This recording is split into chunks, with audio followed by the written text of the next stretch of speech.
Well, good afternoon, everyone. Overall, we're really excited about being here in the Bahamas for the Battle of Atlantis. This is Michigan's second time, my first. We're looking forward to the matchup. As everyone knows, we play Iowa State as our first opponent. We're looking forward to preparing to go out there and compete at a high level for 40 minutes. We've been preparing the last couple of days, knowing that we were going to face a very tough opponent in Iowa State. Overall, I think this is going to be a great experience for our team to compete against some high-level competition.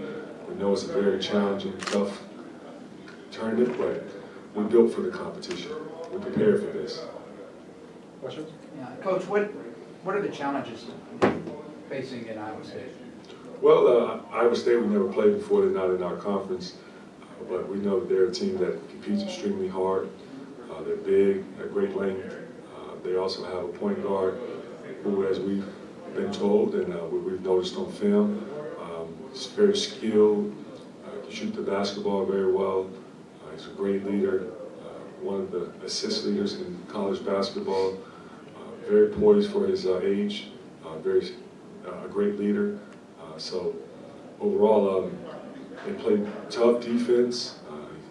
They have they're really good on offensive rebound. They're a well-coached team. Next question. John, they've got some size, some guys that can maybe wrestle with you a little bit inside. Kind of, what are your thoughts about that type of matchup where you got experience and size, and in theory that should play to your advantage? Yeah, I mean, they have a lot of size. They're 4 or 5 men pretty big. They're backup center too. I mean, it'll be kind of a good test for us, myself, Austin, Jaren, Colin, to come in, face some size we haven't seen this year yet, but especially this tournament. We'll see a lot of size with all the good teams that are here this week. And so, I mean, it'll be a good challenge for us and see where we're at. David, what's been some of the keys for you guys this season, for your success? Some of the keys has been for us is just go out there and play hard. Not just play hard, but play together and play smart. We feel like as a team, we do those 3 things, we put in a good position to win. And at the same time, we want to stay confident. When all our players come off the bench, the starters are going to come out playing confident as well. Xavier, how close were you to going to Iowa State? I was really close. I actually was going to commit, but then a little situation happened. My dad basically pulled me aside, and then the best choice for me to commit. So that's kind of how that situation went down. You were going to commit. What changed?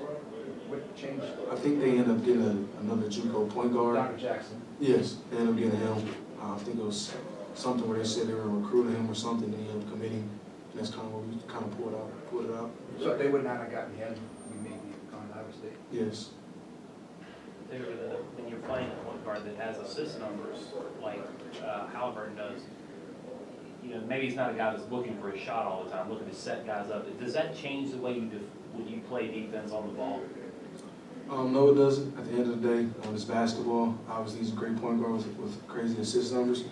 So let them out, just play hard, play smart, and make sure my team's being disciplined like Scott report.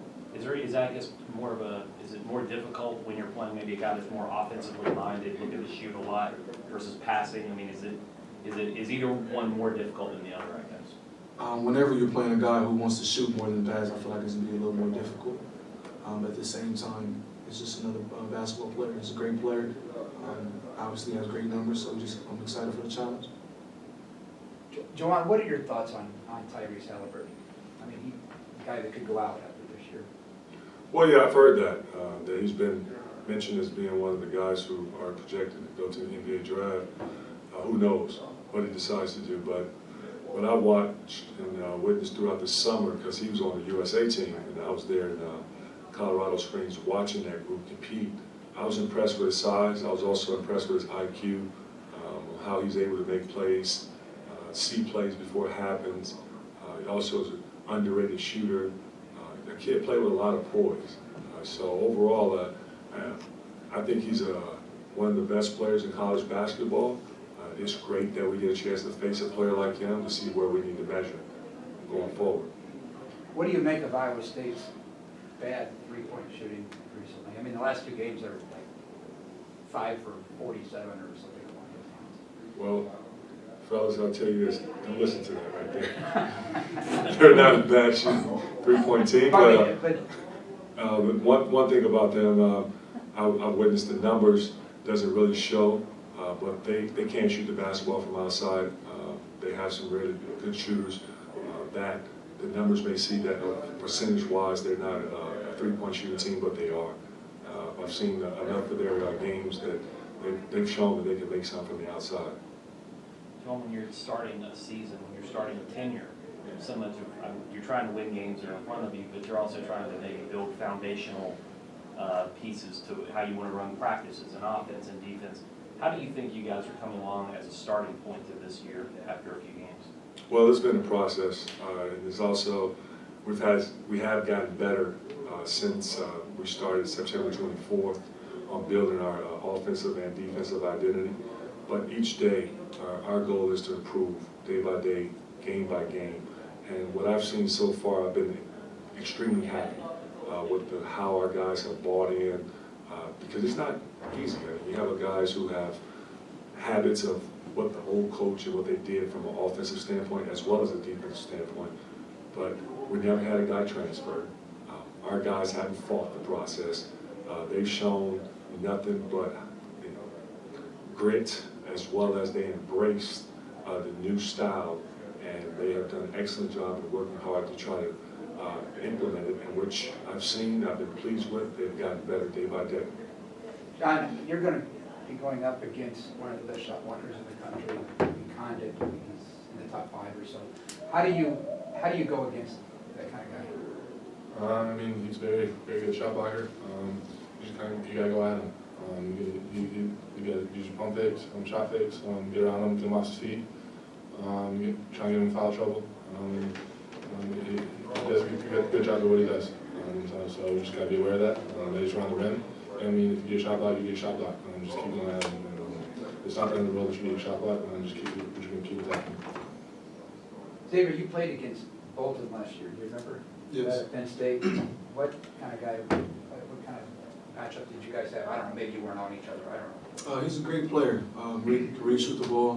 Definitely has a scoring mentality. I think last year he made 56 threes. He hasn't been shooting well this year.